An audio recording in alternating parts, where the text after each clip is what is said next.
Alright, hey gang, and welcome back. I wanted to go ahead and make some real quick changes. I've already gone ahead since the last video and changed all the paragraph styles. What I'm going to do now is select over the header, and I'm going to go to a font called Onyx. It's you can just click over here and start typing that in.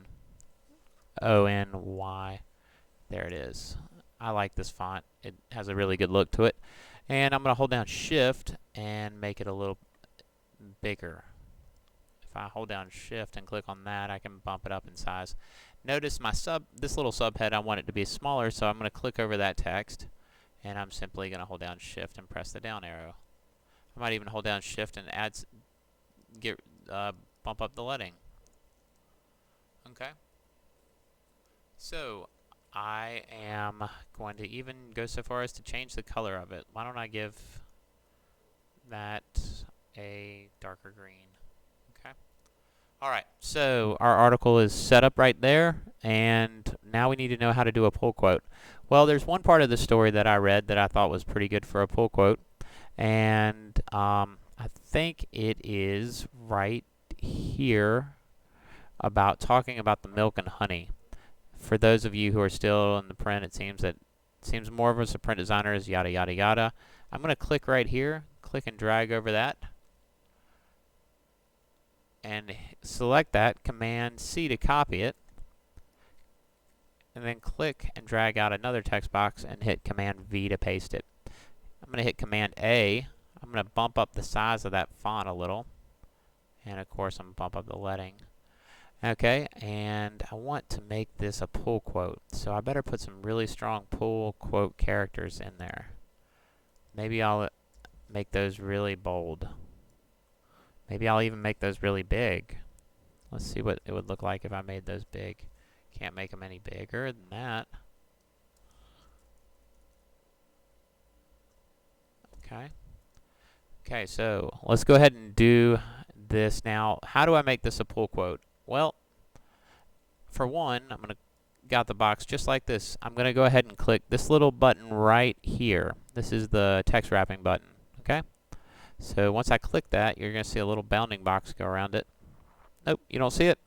Let's go to Window real quick.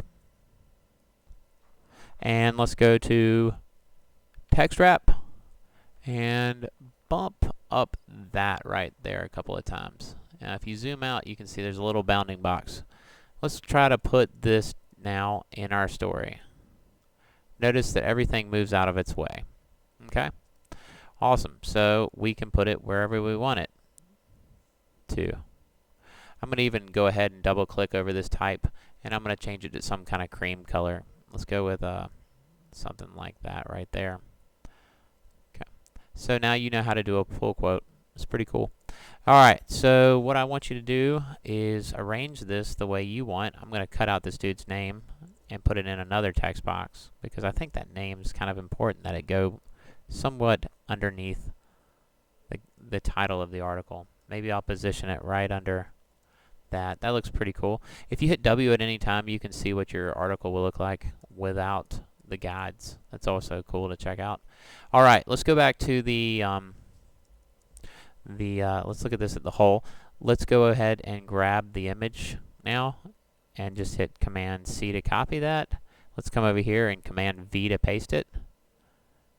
And it's going to take a little second, and I'm going to move that over here. Oh, you notice when I moved it, by the way, I double clicked and the box was brown. Now if I hit escape, I can move it, but the brown box is affecting something inside of it. Just remember, you got to move something. It's got to be a blue box, not a brown box. All right, I'm going to click the drop shadow. I'm sorry, the same text wrap feature that we used, and this time I'm going to give it a drop shadow.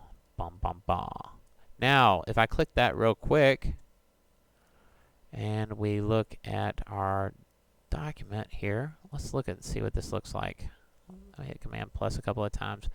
I want to give this a drop shadow. Why do you not? Let's see. Drop shadow. There it goes. Now our graph has a drop shadow to it, and it moves out of the way. Okay, I'm going to hit Command minus a couple of times. Maybe I'll even make that a little bit bigger. So I can encourage you to